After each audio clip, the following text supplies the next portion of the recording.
उनके पास 11 साल तक रहे ही हैं। कई लोग 14 साल का उदाहरण देते हैं, कई लोग 11 साल का देते हैं। अब सोचिए 6 साल से लेके 14 साल मान लीजिए, 14 साल तक भगवान ने नंगे पैर गाय को चराया है, नंगे पैर गाय को चराने गए हैं। उनका नाम है गोपाल। ये गोपाल की भूमि है। वो कहा करते हैं गोपाल की भूमि में ठीक है भैंस भी दूध देती है, वो भी हमारे लिए समर्पण करती है, लेकिन इतना भी ना करें कि गाय आज रो रही है। वास्तव में गाय रो रही है। कम से कम एक एक गाय बांधो, एक एक। ज्यादा बांधने की आवश्यकता नहीं है, इतनी गाय नहीं है जितना ये मनुष्य है। ज्यादा नहीं बांधना हमें, मात्र एक एक गाय बांधनी है। एक एक गाय में हमारा कल्याण है। और देसी गाय तो हमारे दरवाजे में होनी ही चाहिए। एक गाय नहीं है तो फिर वो हमें लगता है भगवान देसी गाय का घी जो स्वाहा स्वाहा करते हैं ना, हम लोग स्वाहा आहुति डालते हैं। बेशक हमें हवन के लिए कोई संविधा न मिल पाए, लेकिन कहते हैं गाय के कंडे में अगर वही देसी गाय का घी अगर 5 आहुतियां देते हैं तो भगवान स्वीकार करते हैं। हमें हवन मिले ना मिले, हवन की आवश्यकता नहीं है, लेकिन गाय का कंडा हो। फिर उसमें देखो, अब मोदी जी के ऊपर कभी कभी तो बड़ा गुस्सा भी आया करता है, ये आंखें ना फूट जाए माताओं की तो गैस तो बंधवा दे, है ना, गैस बंधवा दे। और गाय की क्या दशा हो गई, सोचने वाली बात है ना, गाय की क्या दशा हुई। अब एक खर्चा और बढ़ गया, गैस हर महीने भरने जा रही है, हर महीने भरने जा रही है। तो जहां पर आविष्कार होता है वहीं पर विनाश भी होता है, वहीं विनाश। धूमधाम से चारों तरफ सब लोग जन्मोत्सव मना रहे हैं। एक अच्छा, और नंद बाबा जब आज दान लुटा रहे हैं ना, और जिसको जिसको दान दे रहे हैं वो लोग भी दान लेकर के एक दूसरे को लुटा देते हैं। हमें नहीं चाहिए। जिन पावा राखा नहीं ताऊ, एक दूसरे को देते। आज हमें क्या करना है, सब गा रहे हैं मेरे साथ। एक और गाइए, फिर पूतना मासी को बुलाते हैं, है ना। एक थोड़ा सा तो जन्मोत्सव बन जाए, फिर बुलाते हैं। जसोदा जायो लैलेना, मैं बेदन में सुन आई।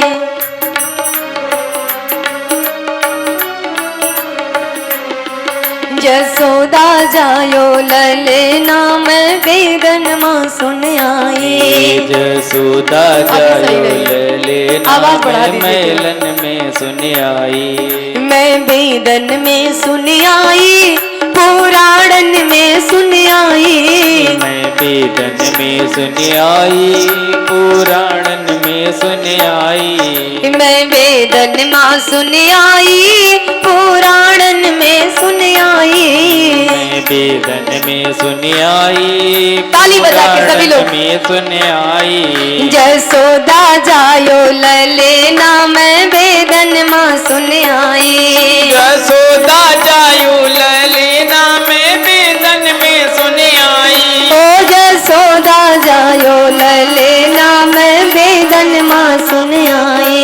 जसोदा जायो ललेना, मैं बेदन में सुन आई।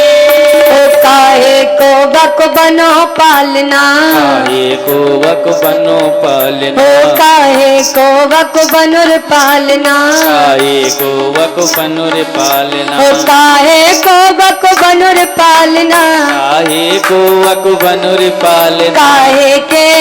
काहे के लागे फूंदना, मैं बेदन मां सुन आई। काहे के लागे फूंदना, मैं बेदन में सुन आई। ओ यशोदा जायो ललेना, मैं बेदन मां सुन आई। यशोदा जायो ललेना, मैं बेदन में सुन आई।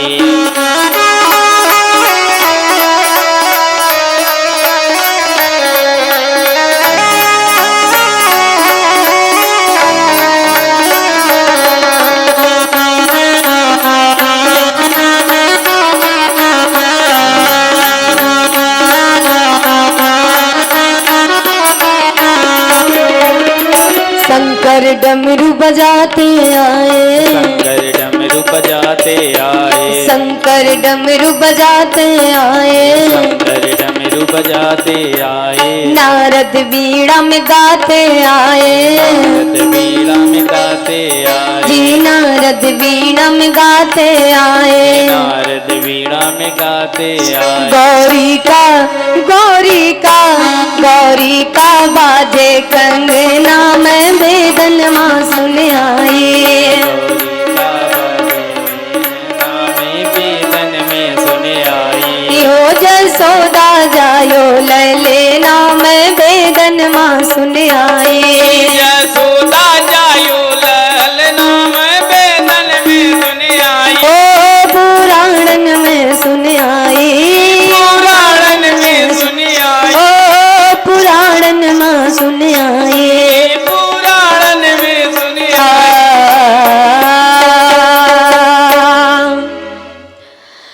आज इसकी एक बहन है, कंस की एक बहन, जिसका नाम है पूतना। पूतना और पूतना मायावी बहुत है। अच्छा, पूछा गया श्री सुखदेव जी महाराज से, परीक्षित जी ने पूछा है महाराज ये पूतना कौन है? तब वहां पर आता है कि जानते हैं परीक्षित जी ये पूतना कौन है? सुनेंगे पूतना कौन? पूतना राजा बलि की कन्या थी, जिसका नाम था रत्नमाला। पुराणों में आता है रत्नमाला। जब भगवान ने 3 पग भूमि नापी थी ना, पहले क्या कहती है? जब भगवान को देखा सामने से, जब भूमि मांगी नहीं थी, तो भगवान को देखकर कहती है, हे विधाता, काश ऐसा मेरा बेटा होता। अब भगवान की सुंदरता का क्या कहना, ऐसा मेरा बेटा होता तो कम से कम आंचल में लगा के इसको दूध पिलाती तो मेरी आत्मा तृप्त हो जाती। तो भगवान तो सबके मन की जानने वाले हैं। भगवान ने कहा यो मस्त।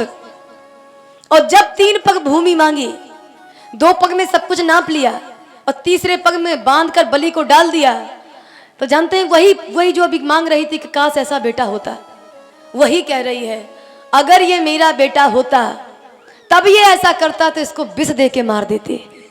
तो भगवान ने कहा यो मस्त, और दोनों ही कामनाएं पूरी कर दे, दोनों ही कामनाएं। पूतना आज आ रही है, तुलसी बाबा ने लिखा है पूतना बाल घातनी, पुत्रों का वध करने वाली थे। ओह बड़ा प्यारा विवेचन आता है।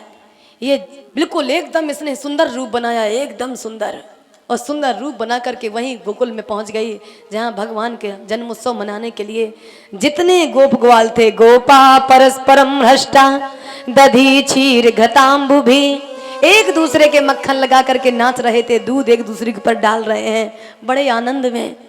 अब सब आनंद मना रहे हैं। अब पीछे से कोई दरवाजा होगा, ये धीरे से वहीं से घुस गई। अंदर जब प्रवेश की, भैया क्या कर रहे हैं, स्वर दीजिए, आज मन नहीं है क्या किसी का? अभी आप चले गए, फिर ये चले गए, भैया को बुलवाएं क्या? संजय भैया को यहीं बैठा देंगे। बोलिए कृष्ण कन्हैया लाल की। आज ये बड़ा सुंदर रूप बना करके गई और बड़ा प्यारा वाक्य आता है। एक वाक्य लिखिए, सुनिएगा। जो माया होती है ना, माया, उनका रूप बनावटी बहुत होता है। माया माने जो दूसरों को अधिकांश छलने जाएगा। पूज्य श्री राम किंकर जी ने इसी शब्द को लिखा है। जो बुरा आदमी होता है ना, जिसे हम कह देते हैं बहुत बुरा है, बहुत बुरा है, बहुत बुरा है, और वास्तव में जो बुरा है, लेकिन अगर उसके मन में भी हुआ है कि अरे आप मैं बुरा तो बहुत हो गया, लेकिन मुझे समाज में अब कुछ अच्छा करना है, तो फिर वो बुराई का चोला पहनकर, इस कथा को ध्यान से सुनना, बुरा व्यक्ति जब भी समाज में कुछ अच्छा करने जाएगा ना, तो फिर वो काले कपड़े पहनकर नहीं जाएगा, फिर वो पहनेगा बिल्कुल एकदम टिनोपाल, नीचे से ऊपर तक क्रीज ना खराब हो जाए, क्योंकि उसे एक अच्छा काम करना है। बुरा व्यक्ति जब समाज में कुछ अच्छा करने जाता है तो फिर उसे अच्छाई का चोला ओढ़ना पड़ता है। लेकिन विवेचना करें, जब कोई अच्छा व्यक्ति समाज में बुरा कार्य करने जाता है तो फिर वो सफेदी पहन के नहीं जाएगा। देखा होगा आपने, रात्रि के समय में जब चोर किसी के यहाँ पर चोरी करने जाता है तो क्या सफेद कपड़े पहनने जाता है? क्या सफेद कपड़े पहन करके जाएगा? लाइट कपड़े पहन के जाएगा तो वो दूर से दिख जाएगा कोई आ रहा है, तब तो फिर वो काले कपड़े ही पहनेगा। राजा इंद्र का पुत्र जयंत रहता कहां है? बोले स्वर्ग में। बोले बेटा किसका है? बोले इंद्र का। और जब सीता जी के पास जा रहा है, राम जी के पास, तो जा कैसे रहा है? वो अच्छाई का चोला पहन के जा रहा है क्या? कौआ बन के जा रहा है। कौआ बन के जब भी कोई अच्छा व्यक्ति समाज में बुरा काम करने जाएगा तो फिर वो जो अच्छा चोला है उसको छुपा करके जाएगा। राम जी भी गए थे अयोध्या में छुप करके, तो वो कम्बल ओढ़ कर गए थे, देखिए भला यहाँ क्या हो रहा है। लेकिन यहाँ पर आता है रावण एक बुरा व्यक्ति है, लेकिन जब सीता जी के पास आ रहा है तो साधु का वेश बनाकर आ रहा है, साधु का वेश बना के आ रहा है। तुलसी बाबा ने इसीलिए लिखा है, तुलसी देख सुवेश। सुवेश माने चंदन और टिनोपाल देख करके बहक मत जाना। ये मत्थे पे जो तिलक लगा है और ये टिनोपाल है ना, इसको देखकर बहक मत जाना। तुलसी देख सुवेश, सुंदर वेश देख करके तो भूला ही मूड ना चतुर नप, ना चतुर नप।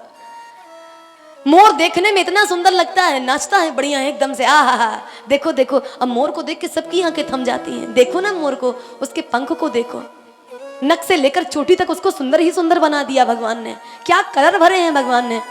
लेकिन उसका ब्रेकफास्ट देखो, लंच देखो, उसका डिनर देखो, तो खाता क्या है? सर्प का भक्षण करता है, सर्प खाता है सर्प, और देखने में ब्यूटीफुल। इसीलिए कहते हैं सुंदर रूप देख करके तो केवल और केवल मुझे लगता है मूर्ख विचलित होते हैं, लेकिन जो चतुर नप है वो एक बार अलर्ट हो जाएगा, अरे कहीं ऐसा तो नहीं है केवल ये ऊपरी क्रीम लगी है, इसके अंदर क्या है, झांक के देखे ना अंदर क्या है। और बड़ा प्यारा विवेचन आता है, बड़ा प्यारा भाव आता है। ये पूतना ऐसा ही रूप बना के जा रही है। पूतना का